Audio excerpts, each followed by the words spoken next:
Hey, how's it going? This is Ron from Standing Wolf, and welcome to Bush Stories. We've got a really great guest for you guys today. We got a fellow Canadian from Ontario, my neck of the woods, who's going to share his decades worth of hunting experience with you guys. He's recently transitioned into more of a coaching role, which you're going to definitely get so much out of when you listen to this. His perspective on archery is phenomenal. I really love it. He has a martial arts background, which again, he explains how he uses that and implements that into his approach of archery. Which is, you got to hear it. It's phenomenal. He's got incredible bush stories to share with you guys. I really would love to welcome our guest today, Grant Richardson, from the website, the Code of Traditional Archery, and I should say podcast as well too. And you can find him on Instagram at Primitive Stone Archery. So again, please welcome Grant Richardson to Bush Stories.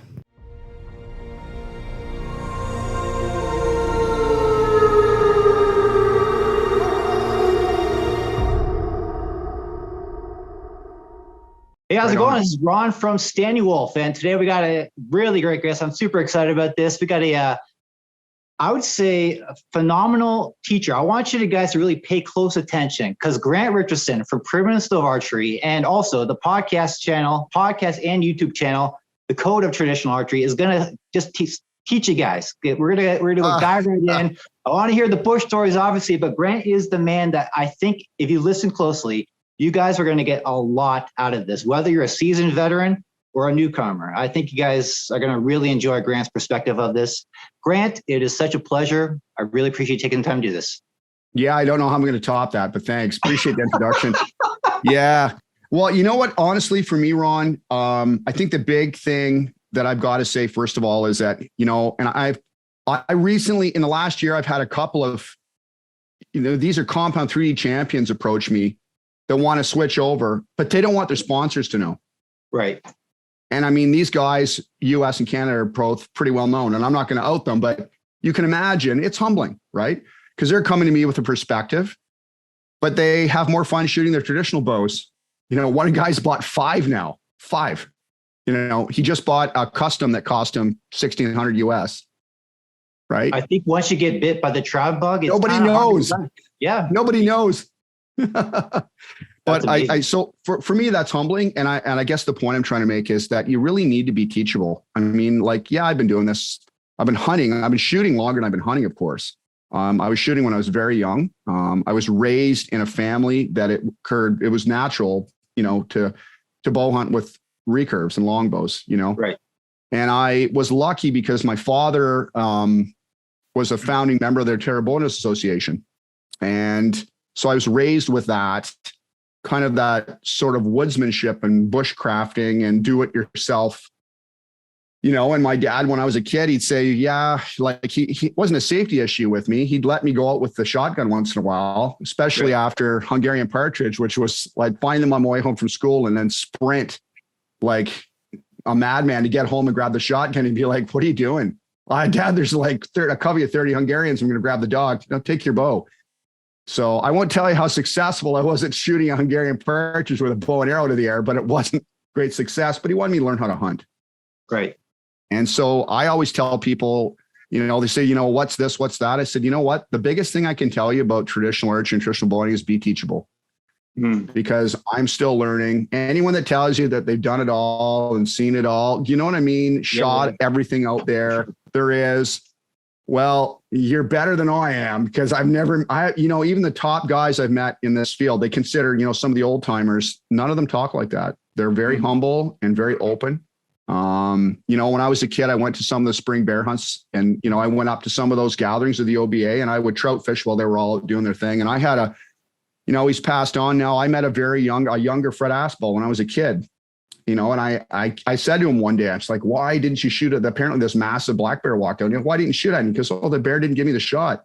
That's okay. I got tomorrow. That's awesome. He would shoot constantly. He'd shoot all the time. And I asked him one day, because I was shooting I had a little Browning Apache. It was about 20 pounds when I was little recurve. And I said, what can you give me any advice on my own shooting? And he says, keep on shooting, kid. I'm like, and I met him years later at a clinic he held. And he even said to me afterwards, the clinic, I talked to him, he said, when it comes to shooting a bow, each person's an individual. And I think that's something that's missing from some platforms now that I see. we're all individuals, we all change. My last series we just finished shooting the end of that we're editing right now, as part of the accuracy series, I had a heck of an injury from my day job that I was dealing with, that I won't talk about. And I was having to short draw and anchor completely differently for the last 3 or 4 of those videos, but it still allowed me to shoot, and I worked around the injury, right? So for me, really, it's be teachable and be open, right? Because you're going to find things that you're going to stumble over. And that's part of traditional bow hunting for me. Yeah. Would you say having just that brief injury and to having a short shoot was maybe an interesting opportunity to actually try something a little bit different? Yeah. So I've changed some of the ways I do things. I really do like, when it comes to an anchor point, I was always taught to have a 2-point anchor. I have it on bone. That was something that I'd done since I was really young, like quite young. So it wasn't new to me. So I was at my jaw, the corner of my jaw, the bottom of my jaw, rather than back here. Am I doing that, subsequent to that? All fall, I didn't have to do that. I was fine and I recovered. It took 2 or 3 weeks and I was recovered. But, as you get older, I'm in my 50s now. You tend to start being very aware of certain things, right? Right. And I often look to my own father for those things. I mean, he is 80, going his 83rd year on this earth around the sun. And he's still shooting 50-pound American semi longbows, no problem. He may not be shooting as much as he did, like repetitively, he might shoot a dozen arrows, put it away, come back in the afternoon and still shoot. And he's still challenging himself, even at that age. He hasn't made it. He hasn't been there and done all that. And he's the first to tell you the same thing, hey, if you say you know it all with traditional bow hunting and traditional archery, well, you must be pretty bored. You know what I mean? Hey, so, one thing I would say, yeah. One thing I would actually, now that you mentioned your father and his age and the fact that he's still shooting, did he mention or has he mentioned like what his little secret to longevity is in terms of still being actually able to draw back 50 pounds and get an anchor and still like let off a couple shots a day? Like, what is his like mindset behind that? Is it like a form thing, that's secret to form, or is it like, how does he maintain that for so long? Well, I will say this. My father was involved in competitive judo when I was little and before even I was born. Right. So, and he actually suffered in a like a competition. And I mean, back then they were pretty fierce. They weren't as controlled as today. Right. Right. And so he threw a guy. It was like a black belt level final match. And he hurt his shoulder throwing him. It was a sacrifice throw. And he threw a guy and it hurt his shoulder back then. So he's been doing like, he's been shooting through it all those years. Imagine that. I always go back to that because he never stopped shooting. And I said to him, why? And he said, I never pressured myself more than I had to. And I learned good structure for myself as an individual, right? Yeah, that's interesting. And that's how he worked around those things, right? And, he said, you learn pretty quickly with a traditional bow, especially an American semi-longbow, which it's got to be held a very certain specific way. You don't have high, mid, and low. There's quite a low flat dish or semi-dishes, or different grips for those bows. You learn pretty quickly how not to hold it. If you start holding it out here with that little pinch grip and putting your fingers out, you're not going to have a very good day. But I'd say probably just, he learned how to adapt around those things. All those years, I always wondered how he adapted around those injuries, because I knew it still bothered him, right? Yeah. Well, yeah, but good. Finding his own good structure and form likely is what's done it. Because I haven't noticed any changes in what he does.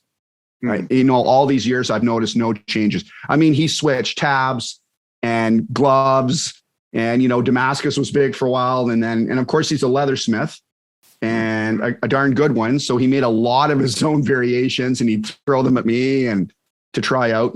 So, and I think there's a gap, Ron, these days. I see it anyway. I see a gap between the new folks getting into traditional archery and bow hunting, and then that older crowd who was had more of a, you got to put time into this, that mentorship piece instead of, no, if you don't do it this way, you're wrong approach to that.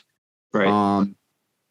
I mean, I think what got me really spurred into developing this, I'd been helping guys with compounds and crossbows transition for, almost 18 years. And I coached them and I'd work with them. But I think for me, I was kind of shocked when I got on social media, because I mean, I was looking at people, I'm like, that guy has never dropped the string on an animal in his life. And he's giving this expert advice, or that person, and I think that really, after a while listening to this and a few people coming out, I'm like, okay, full stop. If you're not having fun doing something, doing it, if it's becoming that much of a task, then maybe it isn't for you. And maybe, you know what? Hey, instinctive shooting isn't for some people. I get that. Gap shooting isn't for some people. String walking isn't. All these different ways of working with it. Right. And I think what people need to focus more on is the training aspects of pressure, rather than just, well, I do this method, so, you're not trad. Well, that's ridiculous, right? That kind of attitude, and I digress, pardon me, but that kind of attitude is like, 30 years ago when Orvis tried to become the Hardy brothers of fly fishing, and their prices it became a rich person sport, right? It became this elitist attitude came along with it. And I was fly fishing, funny enough, a couple summers ago with my oldest son, and this guy was up on the bridge chatting away, and Connor's like, that guy was making fun of your waders. And we came up the bank afterwards because the tide's coming up there in Prince Edward Island. These are all sea run brook trout. And he's like, oh, you need to get a pair of Sims waders. I'm like, well, these old red balls have been fine enough to wade through the duck swamps of Ontario and not get pierced, and there's no leaks. So I'll spare myself the $350 for the Sims, thanks. And I walked away like, you know what I mean? Yeah, exactly. So yeah, very judgmental over the gear and the tech and all that stuff, right? Yeah, and the methods. If you're not doing this, you're not that. And I think I'd like to see people a little more focused on their own, instead of their shot process, maybe their own abilities, instead of just dropping 3 arrows in, making that a little bit more, in my honest opinion, right. More of a training aspect to that, right? Right. Now, it's pretty obviously you're coming from an instructor's point of view, because, if people are not aware of it, you do have an incredible online course, and you do take a lot of time and effort into making sure that people have that established form. You take you're very meticulous in that, and that's what I really like about you.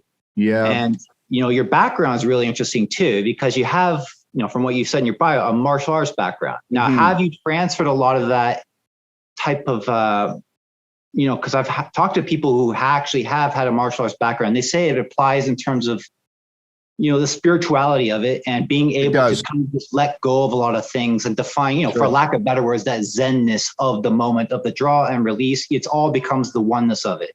True. Maybe I'm not doing it justice by describing it, but how would you describe how that's influenced your shooting and your techniques and your approach to hunting, or has it? It has. In fact, like if I look back now, there was a bit of an evolving process with me shooting, but alongside that process, in conjunction with that, there was a parallel. And I had started doing, training in martial arts when I was very, very young too. And along with that training, I got involved in a system that was only taught in California for a while. And the one part of this system was pressure testing everything, which is, of course, all the rage today with MMA, right? My son is actually an amateur MMA fighter here. Nice.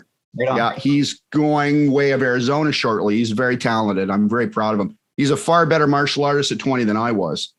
But if you don't pressure test the things that you want to use, and I say this all the time, other people have said it, better people than me, you will, when it matters, you will not rise to the occasion, you will fall to the level of your training.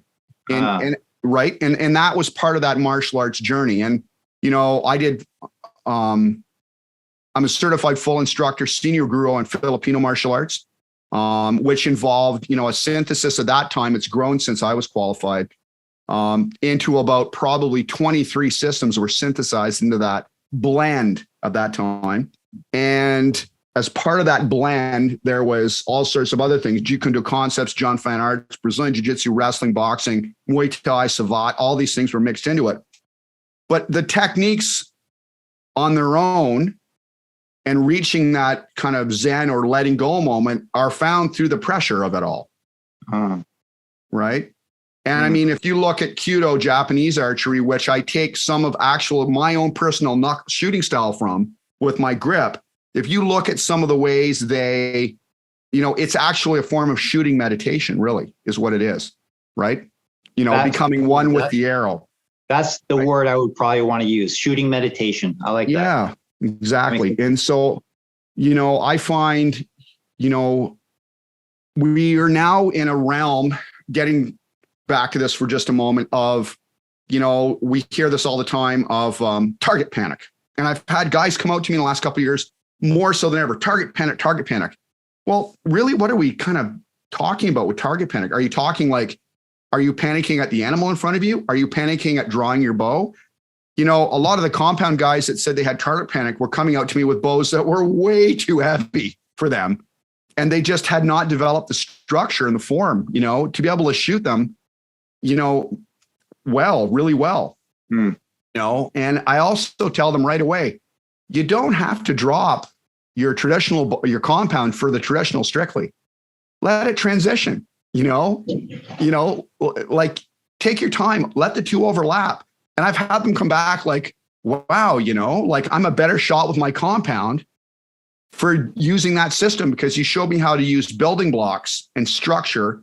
Right. And it became mine instead of you telling me, no, that's wrong. Got to do it like this. I mean, Fred Bear himself said, don't shoot like me. And I think people misunderstand what he meant. Hey, find your own structure that works for you. Right. With what that is. So in the martial arts domain, if you didn't test and under pressure what worked, you'd be at a huge disadvantage when it came down to it in reality, right? And and so that's part of where I went parallel with the martial arts integration. And we would train that the attributes were more important than the techniques, right? So like what separates, a champion basketball or football or any sports player from somebody else? What separates them from the beginning? Well, they have a higher level of attributes, right? I mean, I'm sure Howard Hill and some of these other folks, Ron LeClaire and the Aspels of the world, these guys who are really good shots, Ken Beck, Jim Doherty, Doug Kittredge, these guys I was raised with in the 70s. A lot of them have incredible eyesight. They just have great eyesight. They can see really well at distance. And I see parallels with that, and especially instinctive shooting, right? Or even gap or anything, because their ability to focus naturally, like that ball player's ability to move naturally. What makes a ball player good? Coordination. Right.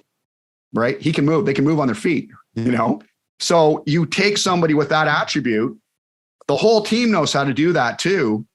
But that one individual, that 1 in 1,000's got that attribute already at a high level. So when you start feeding that pressure into them, the vector aberrates much more, at a much higher rate, so to speak. And that's how that martial arts paralleled into the archery thing. I started seeing the same kind of kinesthetic and kinetic connections to both a little bit. And I started understanding my own shot process, they call it a process or a method or whatever you want to say it is. I started noticing that I was becoming less cerebral making the shot because then I'd done it so many times. I'd been there before under pressure. Yeah. Now, for shooting circumstances that would offer that type of pressure, like what do you mean for someone who doesn't quite understand? Like the pressure, you mean like in the actual hunt itself, or is just putting yourself in like really tough shots or things that are out of your comfort zone? Yeah, good. There's a few steps to that. So I call that, there's a couple of things called rule of 3 squared. Okay. Right. And I won't get into it too deep in the weeds with it, but it has to do with the first part of that has to do with position, angle, distance. Right. So if you see, I know a lot of folks that you bring them back to 20, 30 yards and you get them dialed in after a few shots and their eyes are dialed in, their brain's dialed in, they're going down range fairly well. They're warmed up, so to speak. But that's all they do. They stay at that range, right? They stay there. They might go rove once in a while. They should be maybe throwing those 3 arrows down range occasionally and roving more, for instance. Because roving challenges you more. It allows you, as you know, picking an object at an undetermined distance that you don't know. Maybe it's downhill, uphill, maybe you have to lean around a tree to actually make the shot, and I think roving is probably still, and I know a lot of people have said this, but it's probably the penultimate way of actually experiencing that, hunting wise.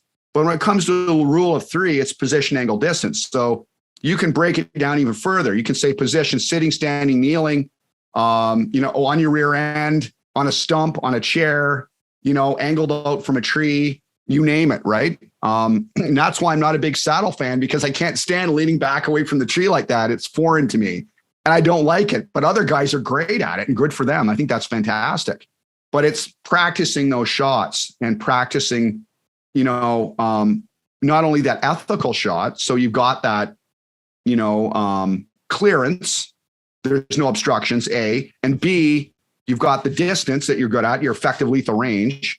That animal's in your effective lethal range. So your brain started, spooling up into saying, I'm going to shoot that thing. The last few animals I've taken personally in the last several years, it's been, you're mine. And I've made the shot before I actually take it. That's actually interesting you make that point. Mindset seems to be the ultimate determining factor. I mean, once you've got the muscle memory down, like you just said, you put yourself into those pressure tests and you've gone through enough of them. Would you say that's the last determining factor, is just the confidence and the absolute certainty of it? And then repeating that over and over and over again under different situations and simulations. Like I will typically have someone say, I'll start them off at 10, 20, and 15, 3 different angles. So they're doing a walk back drill, but then I'll mix it up and say, now you got to sit down. Now you've got to stand, right? Now you've got to be elevated. Right now, we're going to put you in a blind where you're shooting through an aperture, which is, brutal. But, I can tell you about a shot I missed on an incredible deer. The first time I ever used a ground blind that was trailing a doe, which haunts me to this day because I didn't practice out of the ground blind. And that was 2 years ago. And I went right underneath the belly of this thing. And, I still have that, but, I think one of the big determining factors with that mental game is, when I have an animal come into view, the first thing I do is look at its behavior. And I've realized this has become now part of my nature. It isn't something I think through. I want to use the thinking brain actually less. I want my training to start affecting that thinking brain so I can work on focus. So our 12-year-old daughter bow hunted for the first time this year. And I was really hyper-focused on her. She, has been shooting since she was 2.5. She's 12 years old. She's very tall for her age. She's in a men's 9 almost. You can get an idea how tall she is. I've got a daughter who's going to be exactly like that. That's amazing. Yeah. So, we trained her coming up. I realized she needed to hit that minimum draw weight for deer and turkeys. And we had a heck of a time finding a bow. I tried to find her a Howatt for 3 years and I couldn't find a lighter weight Howatt. They're like as rare as hen's teeth. And we ended up getting her a nice bow, nice tapered Bodnik bow, bamboo core limbs, very forgiving bow. I can draw that thing back to 31 inches almost past my draw length, and there's no stack to it at all. Oh, nice. Got her nice, good hunting weight arrow. And I said, you're not going to go hunting with me. You're not going to go, she followed me around. You're not going to hunt until you're accurate enough. And if you're accurate at 10 yards, you're going to have to wait till the deer comes in 10 yards. She trained extensively on that bow. At her draw length, it's hitting 40.5 pounds, and she shoots it without an issue. But it took time and training, and I put her under a lot of pressure situations shooting.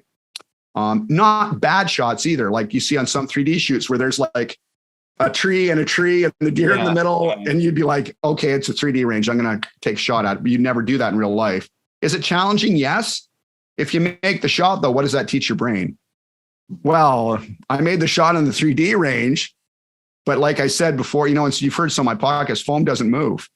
Yeah, exactly. So you have to move in the training. So we did that with her. She had a buck come out the very first night she was in, and I saw him first coming down the parallel trail. And he did what bucks do. He did not come on the either convergence trails.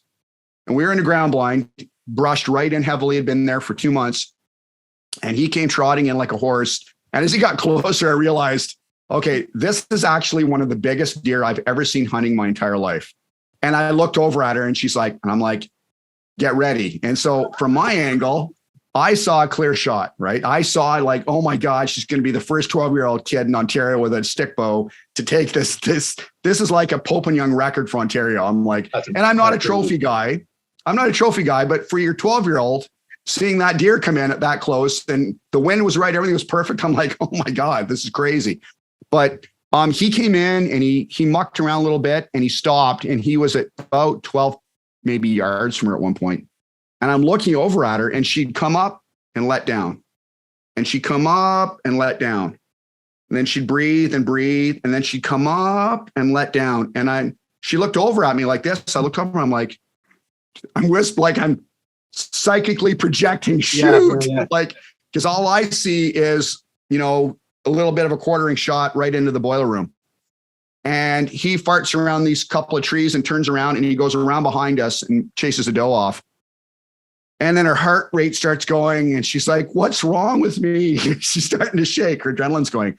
I go, that's very normal, sweetie. Breathe it out. She breathed it out. She goes, I had no shot, Dad.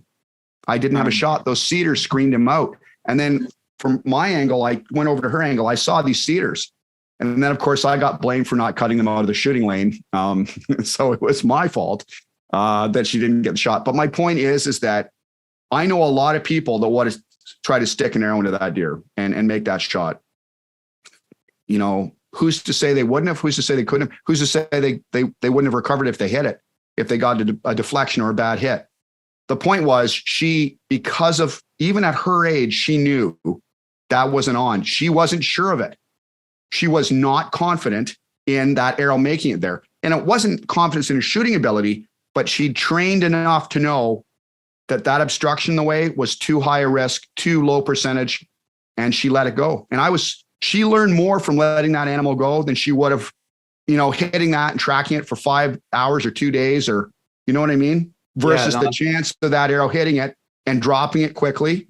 Her bow setup's real lethal, got nice heavyweight arrows, real good 3-blade VPAs on the end of those things. But she knew it was a chance and she didn't want to take a chance. And I was very proud of her for that. I couldn't have asked for a greater moment than seeing that deer down other than that. Right. No, that's great. She's already on the right track to be like an honorable hunter though. Well, it's like they say there's a right way and a wrong way and 1,000 ways in between. Yeah. Well, there's going to be dozens and dozens and dozens of opportunities that are going to come and she'll get it. But that was probably, like you said, the wiser thing, just to display that level of restraint and wisdom too. That's incredible. It was cool. And so just to add to that real quick, you like stories. So I love stories. So actually I had an article in Compton that turned into what is actually becoming a book. So I've got some news about a book coming out I want to talk to you about. Is that a little spoiler we can drop on the podcast or? Yeah. So listen to this. So I will. Yeah, you're the first to know actually. So this is the thing. The story I wrote for Compton through her eyes ended up becoming one of the last chapters in her book that I've written now over the last couple of years, Compton's magazine. But in that story, I talk about her getting angry with me 2 years ago for not taking a shot at a great big 8-point that walked literally beside her side and out in front of me. And he gave me a straightaway shot at about 15 feet and then turned and chased another buck off and took off after a doe. And she was mad because she was cold. It was minus 15. It was December. And we'd been there. We got into the stand at 11 to sit for the afternoon sit. And she was cold and shivering. And why didn't you take the shot? So all the way home in the truck, the first day she was out, I kept looking over. Why did you take the shot? And finally, well, if you cut those trees, it was being like with my best hunting buddy, ribbing each other, right? That's awesome. And that's what it's all about, I think that's one thing that gets me these days. And I'm not trying to divert from the conversation, but so many people, your shooting method sucks and our shooting method's better. You know what? The guys that I grew up with in the 70s and this, in the early 80s that I bow hunted with my dad's crew, they all ribbed each other. They did. But it was all in good fun to improve each other. It wasn't to, denigrate each other or put each other down, or there was none of that. And so that's where the Code of Traditional Archery fits in for me personally. It's kind of bringing the legacy of what it was supposed to be. It is harder. You do have to maintain your shooting a heck of a lot more, right? Right.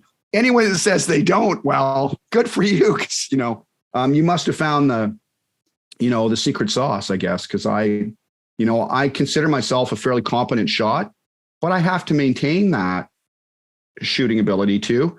And guess what? I miss. I guess it'd be comparable to like a fighter, right? Like your son. If you don't keep training, if you don't keep fighting and like keep learning, it's perishable skill. Yeah, exactly. That's the other part of the martial arts thing too, right? Being aware of what your ability is and who you are. It seats you. The systems that I was qualified in, I was a purple belt in Brazilian Jiu-Jitsu when I was very young, probably 28 years old when I was younger. I haven't trained with anyone in BJJ since about 2001. But I mean, it took me 9 years to get a purple belt. I'm sure I got submitted a lot along the way, right? A lot. So my point is, I mean, I tried rolling with my son last year a little bit, and the jiu-jitsu's changed. Mine was slow and methodical, and Connor's is explosive, tournament-oriented or MMA-oriented. And of course, he's 19 years old and shredded, 6'2". So, I mean, I was like hanging on for dear life. I'm not going to lie to you. And he's, ability level, he's way above, his blue belt. I think he's a second or third stripe now, because he pressure tests not once a week, not twice a week, 7 days a week. He's training because it's like the NHL level on the team he's gotten on with. So it has to be. And if you're not doing that, you're going to fall behind, I mean, so that, having the resilience coming out of that is really critical, right? But that's part of the mindset you talked about, having that kind of no mind feeling, you know what I mean? And you can get into your head. I got into my head last weekend. I was trying to do a couple shots for turkeys and training and practicing and playing around. I'm like, what are you doing, man? You're overthinking it again. Just relax, just have fun. But what led me to that path that day? Work was actually pretty tough last week. Lots of hours, lots of time, lots of things I'm dealing with. So that, that other side of life creeps in. So, and same thing with martial arts. If you, feel lazy, your jab's going to be lazy, right? You know what I mean? Yeah, if you feel tired, your jab's going to be tired. Same thing with your jiu-jitsu. If you're tired and you're not on point, you're not going to be able to pass guard. You're not going to be able to, get into superior position to submit. So if you look at how Brazilian jiu-jitsu trains as an example, because it's pretty popular right now, you go through, you learn how to escape. So you go through this learn, train, practice, functionalize, individualize, and then maintain, and then start over again. It's that old OODA loop the military uses: observe, orient, decide, act. And you constantly go through that. That's what I've added to the shooting method I teach, because I find it creates a better bow hunter, not a better shooter. Same as a martial artist, right? So BJJ wants you to learn base position, hold the position, defend the position, counter the position, and then submit. So when you submit, it happens naturally, right? You don't just climb on somebody and, throw a rear naked choke on them like this. You don't do it. Yeah. You learn how to get to that position, defend it first. And then by defending it, you learn how to apply it. And that's how that, to go off that martial arts thing a little bit more again, that's how it applies to shooting a bow for me too. This is incredible. I think this is, like I was saying before, pay attention, people. This is huge. This is huge. It's the the pressure, and not caving in and running away from it. Go towards it. It's going to make you better. Yeah. Like I do, I had a guy who said he had target panic as an example. I'm like, okay, first of all, we're going to erase the word panic, and we're going to erase the word struggle stick from your mentality, because both of those things are psychologically going to impede you. Right. Yeah. But I get shaking. I'm like, well, then you need to sit in a tree stand around deer more often in the off season. What? I'm like, yeah, because it's either the animal or your ability to understand how effective the weapon is you're using. It's not some psychological bow hunting only phenomena that suddenly crept up in the last 3 years, right? Right. But a lot of compound folks that transition in, they do two things wrong right away. And I see this from the people that come to me. They get bows that are way heavier than they can manage, way heavier, right? I have, I don't have it out here right now. I have about 63 pounds at my draw length, Damon Howatt hunter. It is one of the most, it's a semi-custom. It is one of the most smoothest, incredibly fastest, hardest hitting bows I've ever shot in my entire life.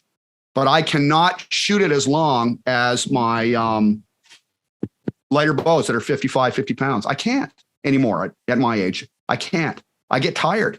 And so it isn't for lack of anything, but, you get older. You have to manage these things, because if you don't, you can get injuries. And I can shoot that. I can probably shoot about maybe 18, 20 arrows off that bow before I start getting real tired. So that tells me when I am out wearing bulky clothes and minus 20, and dad, I'm freezing my butt off out here kind of attitude, that she has. And that, as you hunt the same conditions as I do here in Ontario. Yeah. And as well as I do that if you see one decent buck the whole year, that could be it, because our population is not what it is in some other areas. Yeah, right? exactly. I mean, exactly. There's a good chance that maybe I won't be able to draw that bow as well when I'm sitting there freezing my rear end off, right? I mean, I got to a point now where I don't use gloves when I bow hunt at all. Even in that weather, I'll stick them on my pockets just because I don't like that glove being on my hand, because I get a real mojo with my bow, a real kinesthetic connection with it. No, I understand. Having a thick winter glove, especially maybe people from down south don't understand, but you lose a lot of the sensitivity. You don't feel the bow. It's true. It's true. But going back to the target panic thing, this guy was, I watched him shoot for a while and he seemed fine. There was no issues whatsoever. And he was shooting almost a 55-pound longbow. And I said, I started noticing something after about 12 or 13 arrows. Well, it was getting hard on him. People talk about having back tension and everything. I don't worry about back tension quite as much right away. I worry about maybe things that could be harmful to them. Their elbow may be too low or even too high, or things that could cause injuries. Right. And a lot of those are mitigated by going to a lighter bow. I walked in, grabbed a lighter bow. I've done this several times. I talk about it in one of the stories and podcasts. And I brought out a little 40-pound target bow we had, old Checkmate. And I said, I want you to shoot this. Oh, it feels so sloppy. I'm like, no, that's because you're used to all the weight. So what we're going to do is we're going to pull you back. And what I want you to do is I want you to just start dropping arrows in from 10 feet away. And we went through this drill and I said, faster, stop thinking about it. And I had him speed up. And I call these drills consistency drills. That's the only time I'll shoot 3 arrows for consistency. And I said, you need to stop looking at the same place, because your eye got real happy with the first 2 arrows. How many times have you seen that third arrow get thrown? Your brain's looking at where to put the placement. It's the other 2. You want it to go where the other 2 arrows are, right? That's why a lot of knocks get shot off with the third arrow or the second arrow, right? Because they're looking. They have a really good reference point visually to focus on where they didn't before. And he said to me, why am I shooting better? I'm like, you're thinking way too much, man. You're right in your head. You're coming up to full draw and then you're trying to play with that. Make the shot before you draw the bow. Each person is an individual, right?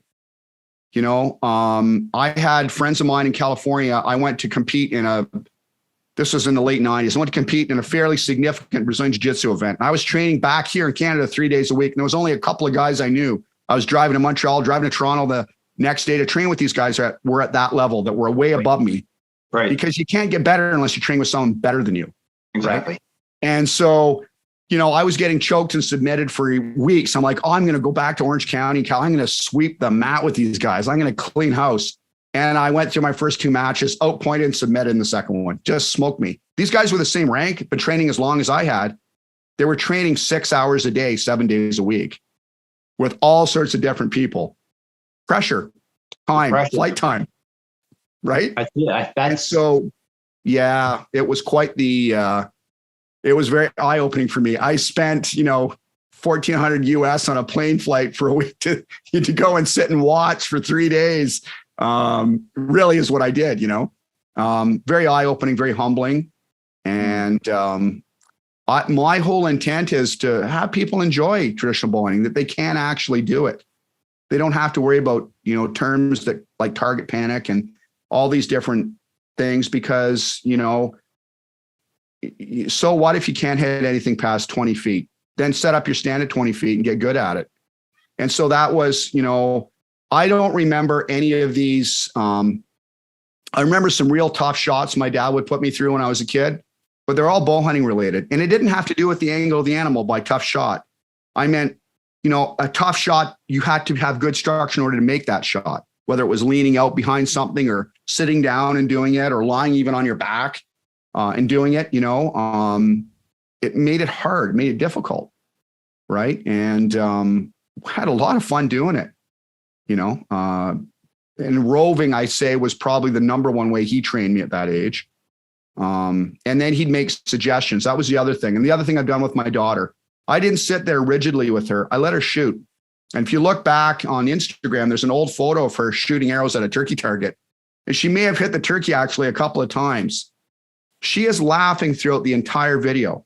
And her form and structure with regards to her process of holding, drawing, anchoring, and releasing, it was so intuitive for her at that age. I let her off the leash. She would just fling arrows. And I say in the video, that thing looks like a pin cushion.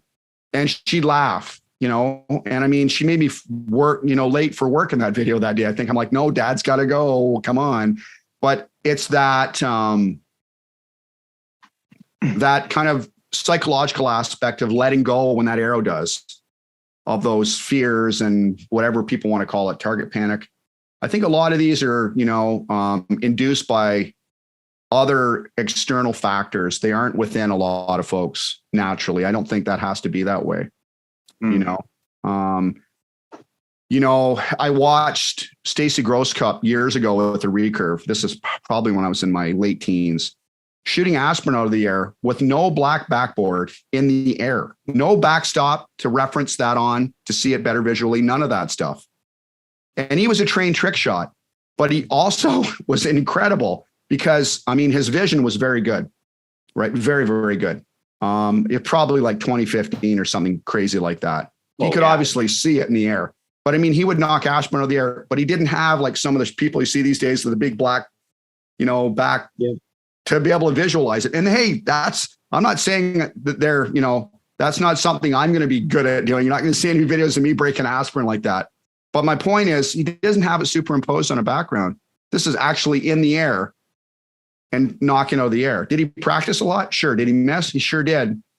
But he said to me when I talked to him afterwards, I remember him saying, I don't count what I was doing wrong. I count when I was doing right, with a very heavy accent too. Right. Well, that just ingrains the positive experience too, right? That you take more from it and telling yourself verbally, I did that right. Oh, yeah. Saying, oh, man, I wish I did that better. Yeah. Yeah.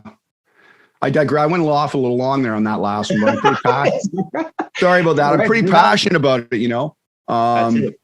And that's what I like. Like I interviewed Josh Boran, the new owner of Damon Howatt. And I think that's why I really connected with Josh. He reminded me of my buddies on the West Coast. Super relaxed. He just wants to, he's bought Damon Howatt Archery, which is a massive business entity, in a history, but he's bringing something to Damon Howatt I don't think Damon Howatt's had before. And it's like something new, becoming something old again and, historic, a legacy. Well, I was just looking at their catalog, and I think I might have to get a dream catcher. Everyone's saying that actually. It's It insane. looks so good. It looks so good. Yeah. Yeah. There's a big bear rep down here, traditional guy. And I went out and shot against him last week. I'm not going to out the guy. I'm not going to say anything a little bit about that. A little over a week ago there, we had a little meet and showed some bows to each other. It's funny. He never seen a Damon Howatt before, never even looked at one before. Right.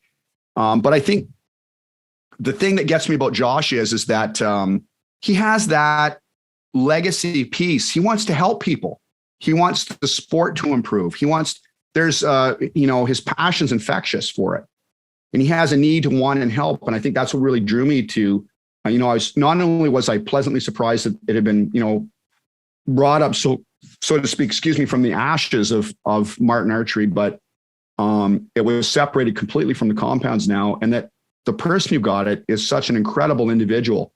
He'd bring that same type of passion to anything he did and do it well because he's helping people. He wants to improve the sport of traditional archery, Well, they're beautiful bows. Just stunning. Just stunning. Yeah. Like you said about the hunter, the performance is just second to none. Yeah. Yeah. Yeah. The 63-pound guy is still spitting an arrow out in the 190s with a hunting weight arrow. That's crazy. It's pretty crazy. It is, Is that the bow? Is that your primary bow for game? So I have two. I have the one behind me here, which I try to put it down, but I've actually taken all my last few animals with that, and it's a 72. It's a much older Howatt, and it's actually a high speed, and it's a beautiful bow. My father picked this up for me. Do you recognize the rest on it? Oh, I recognize it. That's one of yours.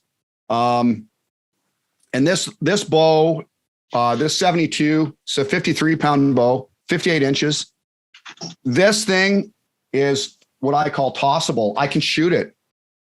Its grip is a mid to high wrist, which I probably am good at shooting because I shot that since I was very young. Those old school recurves, in the 70s. And I can shoot it real well. I'm not a fan of real low risk grip bows. For my shooting style, it doesn't shoot as well for me. This hunter here, I've shot for deer this year as well. I traded back both, and you can see the difference in the grip on that thing. Yep. It's much lower. The pivot point's beautiful. It's just well in your hand, but I have to really focus on my grip more with that other hunter than I do with that high speed.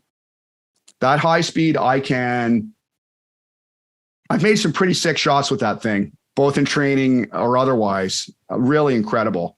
I got to say, it's got a little connection with me, I think. I do. It just kind of gripped me. There's a little soul in it that's, there. And that Mamba there behind me, I refinished that because the finish was smashed up pretty good because I hunted hard with that for about 19 years or so. And I've given it to my son since. And I actually renamed it Chiates, which is a Seneca word for black snake. So because I'd taken so many deer and animals with it, I'd taken a bear, a couple of moose with it. I was kind of like, and some turkeys, I got to rename this bull for my son to give it a different spirit to give to him. So I renamed it Chiates, and, I gave it to him, and I haven't shot it since, too much anyway. Just because I want him to develop his own with that. Right. But my primary bow is that high speed right now. I'd say it's a shootable little thing. It's tossable. I can just pick it up and shoot that thing. With the hunter, I shoot it real well, but it needs a little more control because of that low risk grip. And I'm not a fan of the low risk grip holds either. That structure doesn't work for me personally. It works for some folks, but not for me personally at all. Yeah. But that 53-pound high speed, this year with Indy, I told my daughter, I go, look, if you're not coming out with me the last 2 days, I'm not letting anything walk now. I'm done. I was at that breaking point that all deer hunters are at. I'm like, and I'd let a bunch walk. I'd let a decent 6 and an 8 walk and a few does because I really wanted her to get a chance. So I got down from the stand second last day and I walked out with that thing, and I saw pretty decent forky, probably a good 1.5 years old, real fat forky trailing a group of does. And I tried taking a couple of shots at the does and they would muck around. It took me almost, I'd say, from the time I saw them to the time I made the shot was 3.5 hours. It took me 1 hour and 10 minutes to get the shot on him. It was lagging behind them a little bit, picking around because they didn't want anything to do with them. And he was still pretty sparky, like he was pretty feisty. And it's funny. I took a shot on that deer leaning out with across a cedar tree, and I didn't realize I'd stepped out across from it when I came up to draw and shot. And that arrow went right where I was looking. It was incredible. Just That's incredible. Awesome. Yep. That's and good. It was pretty incredible. Yeah. And he dropped when I hit him, that deer. He went right down. I'm like, oh my God, did I spine him?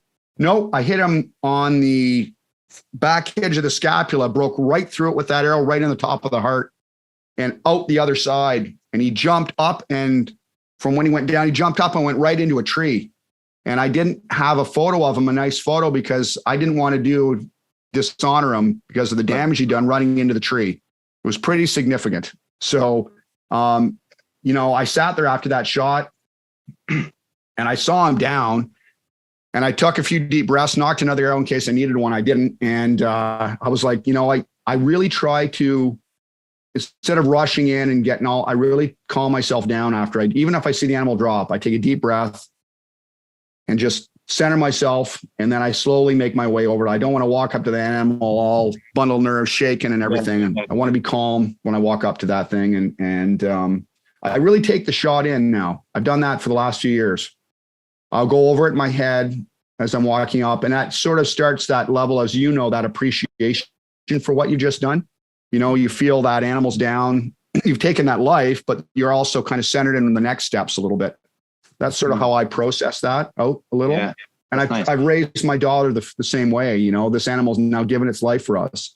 I think that's the other part I don't like about some of the stuff, some of the things that are pushed into those youth now that don't have that mentor. So they watch those shows, the deer goes down and it's cheering. What are you cheering for? You're cheering for the antlers? Okay, sure, fair enough. What about the meat and its life and that appreciation and bringing that inward? A lot of that's lost. I believe it is. I think it's lost on a lot of people. I think you're right.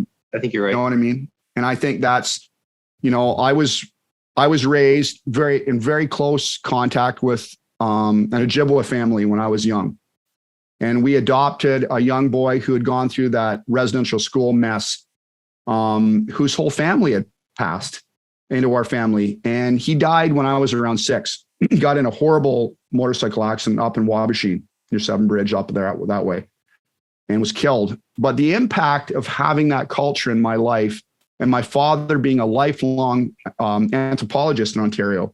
I mean, when he was at Trent University in the late 60s, he had the idea of actually going to the people themselves instead of the other archaeologists and talking to them. And in doing so, he got directed to a farm actually outside of Lakefield. And that actually, there's an entire conservation area, Elmhurst conservation area out there, is all Everett Elmhurst. My dad's probably one of his best friends his whole life. He's now, of course, deceased a long time ago. He gave all that property away to a wildlife conservatory out there. Wildlife management area, I'm not sure what it is now. But his idea was, if I want to learn about, the peoples that were here, I'm going to go to talk to them too. And because he made friends with them, because he had a passion for helping their history, telling their story, he learned a heck of a lot more than he would have otherwise. Right. Mm-hmm. And that isn't lost on me. That's why I call what I do primitive stone archery, because, we have the Code of Traditional Archery shooting method and that kind of thing there, it's just Trinity.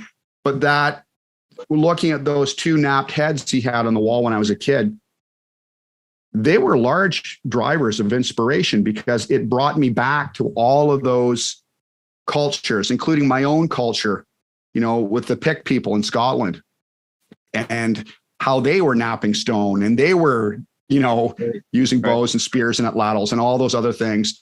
And I think that, that's where I go with that legacy piece for me personally, having that appreciation and sense of what you just did. You didn't drop a set of antlers, you dropped an animal whose life had a life, it had something, and bringing that meaning into your, I found it the other day. I'll have to send it to you. It's my daughter when she was 8 years old, writing about why she wants to hunt. And she was studying the Ontario Hunter Safety Course at the time, the old guide, because I used to teach it when I was much younger. And she says in it something about, in fact, you know what? Give me a second. I'll find it right here because I just took a photo of it. And she says, it's right here. What does hunting mean to me? And this is great. It means to me because I can spend time outdoors connecting. I can do what I love. I hunt for my family. It makes me, I'm reading like writing here in pencil, right? It makes me happy when I see my family eat what I got myself to rely on myself. Wow. 8 years old. That's right? Incredible. And that's what got me realizing, wow, if I can help people get involved in this amazing sport and connect them to the earth, because however you want to say it spiritually, I think that is really critical these days, especially in the environment we're living in now. I think that's exactly what I embody. I mean, everything that I'm doing right now with it, it's all that. I mean, for those who don't know, my mother's, like you said, Anishinaabe, which is Ojibwe. So that's a huge part of it. Just the teachings about the spirit of the animal, the spirit of the very force that you're walking in, whether you know it or not, it all knows you're there. It's all watching. Sure. And so this is all stuff that, every time you do have that respect, it just compounds itself and everything will respect you more too. And you'll draw more things into you. So it's just, I was lucky. I totally agree with you. And I think that's, when I was a kid, we had a black flat coat English retriever. It was our first hunting dog. Her name was Jogwe, Blackbird. And she was a black coat retriever. And I remember saying when I was a kid, why did you name her? Her nickname was Joga, for short form, Joga. And I said, Dad, why'd you do that? He goes, because it's your spirit.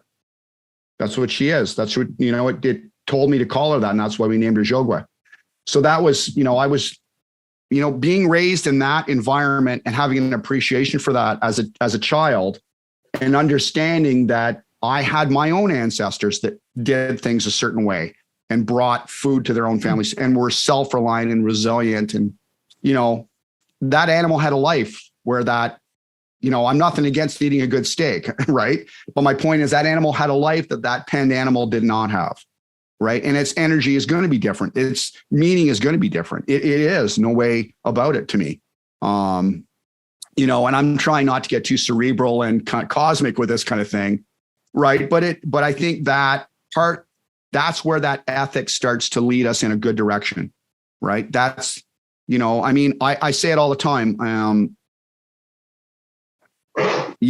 I've let the string go on a lot less animals than I could have, right? I've stopped myself from drawing, or I've let down on far more animals than I've let the string go on, right? A couple of people I really admire in Ontario right now. I like, actually one younger guy, he's Shane Batnari. I don't know if you know him from Instagram. No, I don't. He is like, he's a hunter too. His dad was actually a member of the Ontario Bowling Association way back when too, in the 70s. He's younger than my dad, but nonetheless, you can tell that he was raised with it. He shot a buck this year halfway up a tree without his tab on and made the shot, a huge buck. He's a hunter. He knows where to be at the right time. He knows how to take advantage of things naturally. You can tell he was raised with that. I would say without a doubt, Shane, traditional bowling wise in Ontario, I'd say he's probably one in the tier. If there's a tier, he's right up there, right? Because of his attitude and his understanding. And I understand he's a background in wildlife biology as well, right? Likely drawn and driven from his upbringing. And I don't know Shane real well, but I'm giving him kudos because I really connected with who he is now because that was me at his age. I get that. I understand what he's talking about. I understand what he's trying to convey and feel. And then you got guys like Ryan Full. He's not too far from you in Barrie, near Barrie. Ryan's another guy, started, 20 years ago, traditional archery or so. He's got a depth of knowledge and he's so humble about it, with American semi longbows and shooting and this and that, talking to the guy, you'd never know that because he's so darn humble. He's so, he challenges himself. He doesn't care about what other people are doing. And I don't either particularly, my biggest challenge is me, Grant, it isn't the guy in the range next to me or anything like that. Right. And my own competencies. So when you talk about that ethics piece, I think, and that's why I mentioned that about our youngest daughter is because, all I can do now is let her go find her own path. And there's going to be failures. She's going to wound animals and not find them at some point, because that's what happens when you hunt. But the way she deals with that and moves forward and understands that, and in the meantime, makes all the effort she can to find it at the same time. I've looked for deer for 3 days, on a couple of occasions deer that I've shot and missed, or were injured and not recovered. And anyone that's bull hunted for that long that, says they haven't, or, well, I don't think they've been doing some, but they haven't been bow hunting, and that's part of that growth and that learning process and the respect for it too. I haven't missed a lot shooting at animals in the last decade or so or more, because I've really learned when I'm sure of that shot. And it's not just confidence. It's that, like I said, that mental aspect we talked about, you're mine. And I'm going to do I'm going to make that shot. And if it passes up, then I don't get the shot. It's fine with that. There'll be another time.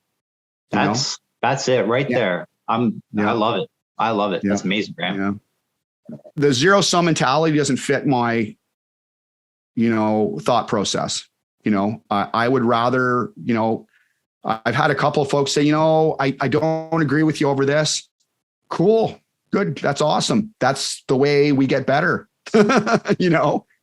is having small arguments and assessing and constantly, trying to be better than we were the day before. Yeah. But I quick to tell them at the same time, hey, dude, I'm not competing with you, man. You do your thing. Hey, when you're alone in the woods and the cameras are off, it's all on you at that point, right? 100%. Yeah. So what does it matter? What does it really matter? Yeah. Yeah, for sure. Grant, this is incredible. I think there is just so much in this that you just divulge, and I have to listen to this again after the fact because this is incredible. I want to go out there right now and start putting some pressure on me. Yeah, man. I'll send you a few outtakes. You can have some fun with. Yeah. Hey, you know what I'd love to ask? Because this is, you've already dropped a bunch of bush stories, so I can't ask for much more, but is there one that stands out in your mind as the all-time, wow, that was crazy. That was an insane hunt.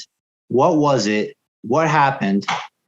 What's the one that, or even one that something maybe, like you said, didn't go right, but you're like, wow. Yeah, well, I've got a big one that didn't go right in my book coming out, but the one where I successful, it's in the book too. And I'll speak about that because it was, so I guess there's two. I'll give you one. The first one was when I was young, I was 15 and I had the largest deer in my life ever walk out in front of me and I missed it twice. Oh my God. And he came out at about 12 yards broadside in full, we're talking spit fighting, bawling grunts. And I had, there's a funny story to this. I got in the car with my dad. He was a school teacher. He picked me up and I had covered his old Ontario Bowhunters World War II camo jacket in an entire bottle of doe and heat. Oh God. I literally dumped the bottle on it. He says to me, what is that horrible smell? My God, what have you done? I think it spilled in my truck. One of the old 79 Ford Broncos. I'm like, I put the doe and heat off my jacket. He goes, dude, you're going to get in trouble. And I did. This thing, I could hear it grunting. It came in pawing and wrecking trees. Yeah, it's in the book. And I was the second arrow was here. The second arrow was you're gonna have the riser. Yeah, my old Browning Wasp. It was it was terrible. And he was staring at me still 20 yards away, like this. And the arrow went right over his back, hit a rock. Oh yeah. That was a big learning curve for me as a hunter. Huge learning curve. Actually, it really impacted me because I hadn't shot kneeling on the ground. I've been shooting standing the whole time. I missed that deer. Second one real quick was, and the book is a lesson learned story. So it's very raw. It's very organic. It's not like hero stories at all. It's all lessons learned. And it was the biggest buck I've ever taken. It was a big 8-point and I couldn't, because of work, I couldn't get down to my folks to hunt that year or even scout. I had 3 days to hunt. And I took all of those years of scouting and tracking and shooting, and I realized afterwards I compressed them into this 3 days I had on this guy's property in between the 2 shotgun seasons that opened and closed in Ottawa Carleton, because it's shotgun muzzleloader only there. There's no rifles. And they would do a lot of drives, of course, right? Because they didn't have time. It seems to be open. The guys would just drive deer everywhere. Yeah. And they had missed this buck several times. I didn't know that until afterwards. I had a guy actually walk into a tree after I hit this deer, shot this deer and brought it out. The guy's property owner's friend walked right into a tree, looking at the little recurve I had. It was the Mamba over here I've got. But I had 3 hours to scout and 3 days to hunt. And I shot the deer. I scouted 3 hours, figured an ingress point, the best convergence, looked at where they'd put their tree stands for the shotgun. And they were hunting crossbows too after that season was going to end. I realized it was my only chance. And the deer would go out into the soybean fields and feed at night. And then they would come back, of course, being crepuscular animals, they would come back into the beds, in the morning, as you know. Yeah. And I got in this horrible beaver swamp mess on a little rise. And as a light came up, and I say it in the story, this huge plume of black ducks and mallards went up from the fields, and there was a little creek in between me and them. And I could see this thing come across the field like it had a crown on its head, walking really slowly. 35 minutes, I watched that deer come into me.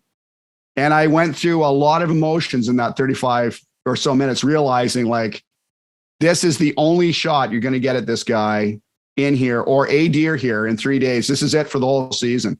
That was the biggest thing for me. And I shot him on the ground at 18, 20 yards, maybe. Awesome. When he finally came in. And I had to really do a lot of breathing and self-control when he came in. Yeah, he was 252 dressed. That's a big boy. That's a huge big boy. Oh, I dragged him out myself a quarter of a mile, and that was all I had because it was marsh. And I went and got the landowner. He was a sergeant with the Ottawa Police here. And he's like, "Oh, I'll help you. You can't drag a deer out yourself." And then he came out and saw which one I'd taken. And they'd seen him, of course. And he was like looking at the deer, and he'd look at my bow. And he'd look at the deer, and he'd look at the bow. And the Mamba's pretty, it's a little 58-inch recurve. And he's like, "You got that big buck with that little thing?" I'm like, yeah, I did. So we took it back to his place and threw it got in his truck, struggled both of us to get it in. It was big deer. And his best friend, who had been shotgun hunting the week before, walked over. And he was the one that walked. He looked at my bow and looked at the deer and walked straight into a little maple and tuned his head pretty good off the tree. He still couldn't believe it. He's like, "You look at the hole on that." He couldn't believe the exit wound and the entry wound. And they're big. I shoot big Zwickey black diamonds, deltas off. There's a pretty big broadhead, as you know. It's a pretty big hole. He's like, "You shot that with a slug." I'm like, no, it's right here. And I had the arrow and everything, and I showed him and trying to talk to him about it. He was in utter disbelief. "I can't believe that little stick, that little thing, killed that buck." I'm like, "Well, it's that disbelief kind of thing." So I guess those are the two big stories. If I give you two short ones anyway. When's your book coming out, by the way? So we're pretty excited. It's been 2 years in the making. It's been edited. And I'm really lucky to be mentored in writing by a really well-known fella. I won't say who it is yet. We've got a forward coming from someone who has been I would say he's been one of my largest influences, not only in writing, but in bow hunting my entire life. And I won't out him yet either, so I'll have to leave that for surprise. But it's a 12-chapter book. It should be, we're formatting it now, actually. We're in the middle of doing that, which is it's a pretty big task. Probably going to self-publish Amazon because a lot of the other writers I've talked to that have put a lot of books out about traditional bow hunting and bows, they have a really hard time finding a publisher that knows the niche or the genre or that, as we talked about, that sort of spirituality that goes along with traditional archery. Yeah. And so I don't want to get into a back and forth and a financial burden. This book is created to bring people back to the legacy that I think we need to come back to with traditional archery and bow hunting. I'm there with you. Yeah, that's how I feel. And I don't, people have their own opinions. Hey, that's great. That's what makes the world go around, right? Different strokes, different folks. But I think that's the piece I see missing more than anything. And so if that can bring inspiration to other folks, if I can leave that, and it's a big legacy piece for my grandfather who, nice. had me have a respect and appreciation, and my own dad, of course, and then of course my kids. Because hunting with Indy now, my 12-year-old, I'm experiencing it all over again. Like Ron, I'm telling you right now, I am, when she sees a deer, we've had deer come in, we had a few different other opportunities. I'm gonna do the next podcast is actually about Indy's first hunt, first couple of hunts. And I'm probably going to make that into a Compton article too, for Compton traditional bow hunters. But that for me, experiencing those things with her is like it's all over again for me. It's like I'm a kid again, and it does something to you, both spiritually, as I think as a bow hunter. It really seeing that resilience in kids. I mean, I guarantee you in West Nepean here where we live, she's the only kid that probably hunts in the whole school, let alone bow hunts with a recurve and speaks to it, right? And is able to speak to that, right? A couple of years ago, real quick story about her. She was in grade 5 and there was a female kestrel, like a Merlin, that nested every year. And one of the teachers came out, oh, look at that hawk. And then he said, actually, that's the smallest falcon we have in Canada. It's one of the smallest falcons. It's a kestrel. If you notice, the wings are tapered. Oh, no, she said, no, you don't. It's a hawk. I know. I'm a part of a bird group and that's and that and the other thing. And he's like, well, actually, you might want to take a look into that. And the next day, I picked her up after school and she goes, I got to talk to you about something. So yeah, Indy set me straight on this bird. And she's really educated me. And I said, well, she's connected to that bird more than it's just in a book. Mm-hmm. And identifying what that bird is. She knows that it goes around to all the bird feeders in the backyards here and pecks birds off. You know what I mean? She knows what it eats. She knows where it lives. She knows where it nests. She knows it feeds its young. And then she knows that it teaches them to fly and hunt. So she understands its process in its life instead of just identifying as it, look, there's that thing.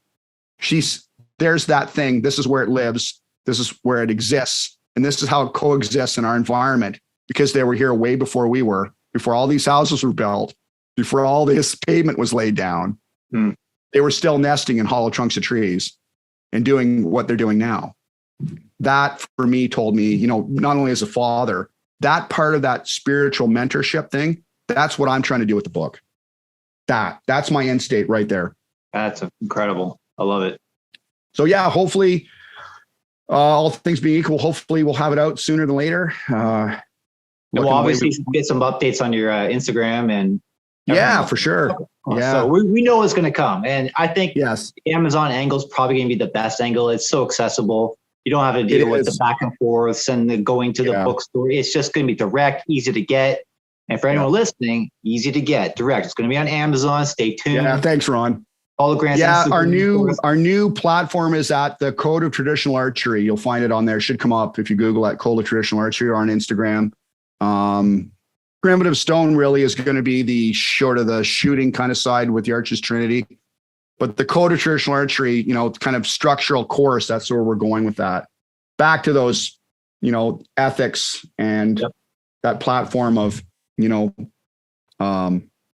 conservation and, accuracy, platform weapon proficiency and accuracy. Yeah. I think the combination, the philosophical aspect plus the actual tactical application of it is the perfect unison. Yeah. Well, I appreciate that. Yeah. I appreciate that. Yeah. I appreciate you inviting me on the show. Actually, it's a big, I appreciate you being a guest. And, I guess very humbling.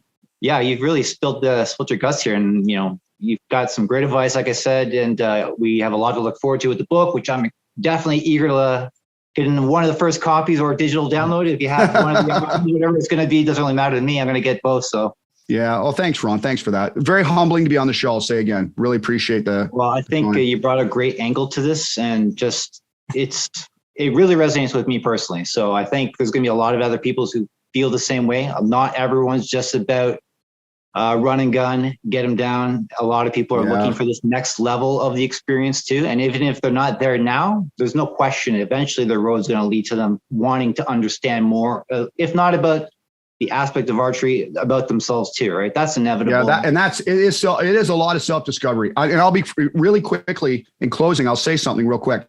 I get asked this week 5 times, so I'll say it here. what is your favorite thing to hunt? Favorite species? You know, if I had one, it's wild turkeys. With the traditional bow, it is extremely hard. And I've taken a bunch of birds with the bow. I have. In each one of them has been very challenging. It's extremely difficult. You know, and it's, that is what draws me into that. It isn't challenging just, you know, putting that bird down and having it in the oven. It's a lot more to do with making me a better person than I was the day before. You know, not just a better bow hunter, but, you know, and I don't want to sound too preachy. I'm not the trad police by any means at all. People are having fun doing what they want to do. More power to them. You know, hey, if you want a hard hunt, spot and stalk a turkey. Yeah, it's actually, there's a chapter in the book about my first one that was one of those. Oh, that's amazing. And I tried field hunting for years. I tried it and it works sometimes, but I'm like, you know, I'm hunting a lot of pressured birds where I am. So I would say 50% of my bird, I'd say 50% have been spot and stalk with the recurve. It's some pretty funky position. So while you see some of my videos sitting in my rear end, that's the shot you have to take from. So yeah. And their heads are moving around everywhere. We're actually going to be putting in our, probably get it done when the snow gets a little bit better. There's some shots I still have to take for it on actually traditional stick bow turkeys. There's going to be a short little course, probably be free actually. We'll probably put it out as a freebie. Oh, that's for sure. Super popular. Oh, yeah, that's gonna be a hit. Yeah. I've been chasing them in Ontario since the season opened here back in the 80s. So a lot of trials and tribulations before success. Couple more months to go. Yeah, I'm excited. Thanks so much for having me on, Ron. I really appreciate it. I really appreciate it. And before we go, can you let people know where to find you once more? Yeah, so you can find us at the Code of Traditional Archery. You can Google that, it should pop up. Yeah, for our new platform. We have 2 courses now. Our 3rd course is being edited, which is the accuracy course. It's full of all those drills we talked about. It's going to be full of those drills. And it's going to be at a much, affordable price point. And then we have our Code of Traditional Archery Arches Trinity course, which is our flagship one. And then our other one, which is the rapid entry, which all you need is throw your email in. We'll send you a link to that. Doesn't cost anything. And it's really for folks to, you know, buy their first bow. That's really what it's about. You know, some accessory information, things like that. And it was our first little video. There's a little bit of wind in the background. If you notice in the first couple, it dies down a little bit.